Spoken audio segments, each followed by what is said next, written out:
हाथ उठा के महर्षि देव दयानंद की, गुरुवर विरजानंद की, आर्य समाज, वेद की ज्योति, ओम का झंडा, सत्य सनातन आर्य हिंदू वैदिक धर्म की। तो आज महर्षि दयानंद के सपनों को पूरा करने के लिए एक जोश और जुनून के साथ पूरे देश से और दुनिया भर से यहाँ आर्यजन आए हैं और विदेशों से भी लोग अभी इंटरनेट के माध्यम से जुड़ चुके हैं। सभी की ओर से इस टंकारा की धरती पर हम महर्षि दयानंद के प्रति अपनी कृतज्ञता व्यक्त करें। ऋषि दयानंद के तप को हम प्रणाम करते हैं, उनके पुरुषार्थ को, उनकी वेद निष्ठा को, उनकी राष्ट्र निष्ठा को प्रणाम करते हैं। जिस तरह से उन्होंने आर्य धर्म की ध्वजा को आसमान में लहराया और हरिद्वार में जहां पाखंड खंडनी पताका गाड़ी, उसके पास से ही परमार्थ निकेतन से हमारे पूज्य स्वामी चिदानंद मुनि जी आए। एक बार उनका हम बहुत हृदय की गहराइयों से अभिनंदन करते हैं। आज जब हम पुणे से चले, पूज्य गोविंद देव गिरी जी महाराज वो भी महर्षि दयानंद के प्रति बहुत कृतज्ञता रखते हैं। तो उनका आज 75वां जन्म जयंती थी उनकी। वो भी महर्षि दयानंद को अपना गुरु तुल्य मानते हैं। हमारे अखाड़ाओं के जो बड़ा अखाड़ा है, जूना अखाड़ा बोलते हैं, उसके आचार्य महामंडलेश्वर हमारे पूज्य स्वामी अवधेशानंद जी महाराज, उन्होंने अपनी यज्ञशाला का नाम महर्षि दयानंद यज्ञशाला ही रखा हुआ। इस समय जो पूरी दुनिया में आर्ट ऑफ लिविंग करके जो संगठन चला रहे हैं, ऐसे पूज्य श्री श्री रविशंकर जी की पहली आध्यात्मिक दीक्षा बेंगलोर आर्य समाज में ही हुई है। जो गायत्री परिवार पूरे विश्व में वेदों और गायत्री की महिमा बताते हैं, ऐसे हमारे श्रद्धेय आचार्य श्री राम शर्मा भी महर्षि दयानंद की ही पाठशाला से पैदा हुए हैं। और पूज्य हमारे चिदानंद मुनि जी महाराज, इनके भी पिता श्री आर्य समाजी और माता सनातनी तो संगम में पैदा हुए हैं। तो ये आर्य समाज की परंपरा बड़ी गौरवशाली है। तो हम एक एक करके ऐसे हम आज अपने ऋषि के प्रति अपनी कृतज्ञता और महर्षि दयानंद के सपनों को पूरा करने के लिए हम अखंड प्रचंड पुरुषार्थ करेंगे और आने वाले 20-25 वर्षों में गणवंतो विश्वमार्यम के संकल्प को हम पूरा करेंगे। इसके लिए आज ये महर्षि दयानंद की 200वीं जयंती पर हम यहाँ एकत्रित हैं। पूज्य मुनिश्री,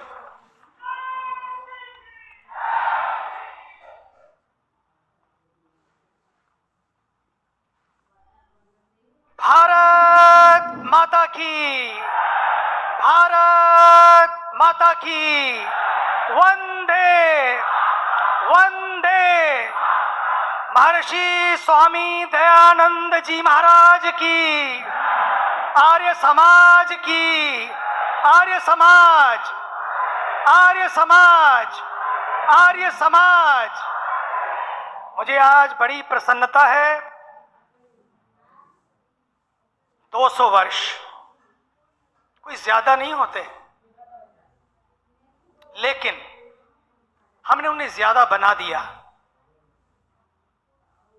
जिस काम को 1947 में हो जाना चाहिए था, इसलिए तो 1857 था,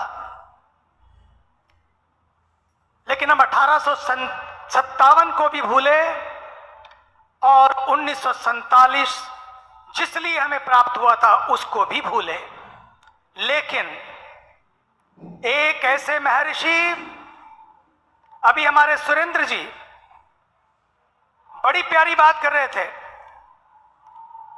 उन्होंने कहा, कौन सा ऐसा क्षेत्र है जिसमें महर्षि स्वामी दयानंद जी ने काम नहीं किया।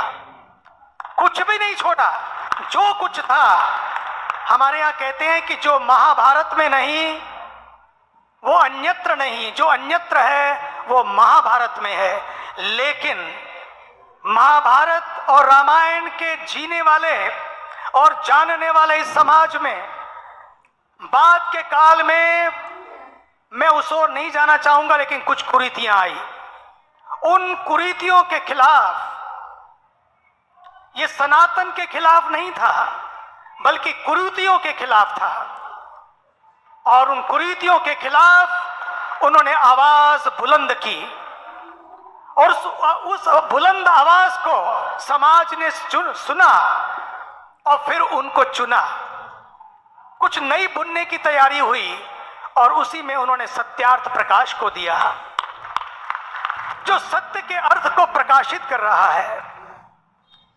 इसलिए अमेरिका में जब क्रांति हुई, उस क्रांति के जनक को कहा जाता है Martin Luther king. Martin Luther king, उन्होंने भी यही किया था। बहुत कुछ था अमेरिका में परिवर्तित करने के लिए, लेकिन एक मार्टिन लूथर किंग ने एक आवाज उठाई। ठीक उसी तरह से आपको आश्चर्य होगा कि पश्चिम जगत में जो भी महर्षि स्वामी दयानंद जी को जानते हैं, पता है उनके लिए क्या कहा जाता है? उनको कहा जाता है कि